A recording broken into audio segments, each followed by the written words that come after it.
একটা ট্রাক রাতের বেলায় লাশ নিয়ে লক্ষ্মীপুর থেকে ঢাকা যাচ্ছে। পথের মধ্যে ড্রাইভার এবং হেল্পারের চায়ের নেশা ধরল। তাই তারা রাস্তার পাশে গাড়ি থামিয়ে ড্রাইভার এবং হেল্পার দোকানে চা খেতে নামলো। তারা দোকানে বসে চা খাচ্ছে। এইদিকে এক লোক ঢাকার উদ্দেশ্যে বাড়ি থেকে বের হয়ে গাড়ির অপেক্ষায় রাস্তার পাশে থাকতে থাকতে অনেক রাত হয়ে গেলে গাড়ি না পেয়ে রাস্তায় বসেছিল। হঠাৎ লোকটা ট্রাকটি দেখে ভাবল ট্রাকটি খালি আছে। ড্রাইভার এবং হেল্পারকে না দেখিয়ে চটপট উঠে পড়ি। যেমন ভাবনা তেমনই কাজ। উঠে পড়ল ট্রাকে উঠে অন্ধকারে লাশের উপর বসে পড়ল, কারণ অন্ধকারে কিছুই দেখা যাচ্ছিল না। অতঃপর ড্রাইভার এবং হেল্পার চা খাওয়া শেষ করে যথারীতি গাড়ি চালিয়ে যাচ্ছে। কিছুক্ষণ পর ট্রাকে বসা লোকটা একটা সিগারেট ধরে মনের সুখে টানতে লাগলো। হঠাৎ হেল্পারের চোখ পড়েছে পিছনে চোখ পড়তেই দেখলো পিছনে লাশটা বসে সিগারেট টানছে।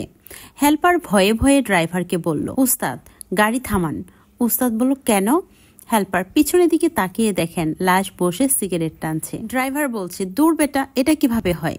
হেল্পার বলতেছে, দেখেন না আপনি। এবার দুইজনে গাড়ি থেকে নামলো দেখার জন্য যে ব্যাপারটা আসলে কি হয়েছে। লাশের উপর বসে থাকা লোকটা সিগারেট টানতে টানতে বলল, কিরে গাড়ি থামালি কেন?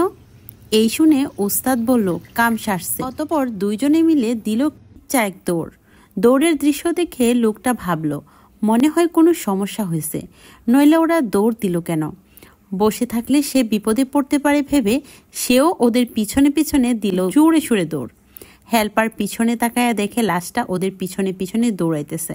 হেল্পার বলল, উস্তাদ আজ আর রক্ষা নেই, ওই লাশটাও আমাদের পিছনে পিছনে দৌড়াচ্ছে, তাড়াতাড়ি যান বাঁচাইয়া ভাগেন। সত্যি করে বলে যাবেন ভিডিওটা কেমন লেগেছে। ভিডিওটা যদি ভালো লাগে তাহলে একটা লাইক, একটা কমেন্ট করতে অবশ্যই কার্পণ্য করবেন না। আর যারা ভিডিওটি ইউটিউব থেকে দেখছেন অবশ্যই আমার চ্যানেলটি সাবস্ক্রাইব করে পাশে থাকবেন। ধন্যবাদ। দেখা হবে নেক্সট কোনো ভিডিওতে। সে পর্যন্ত ভালো থাকবেন, সুস্থ থাকবেন। আল্লাহ হাফিজ।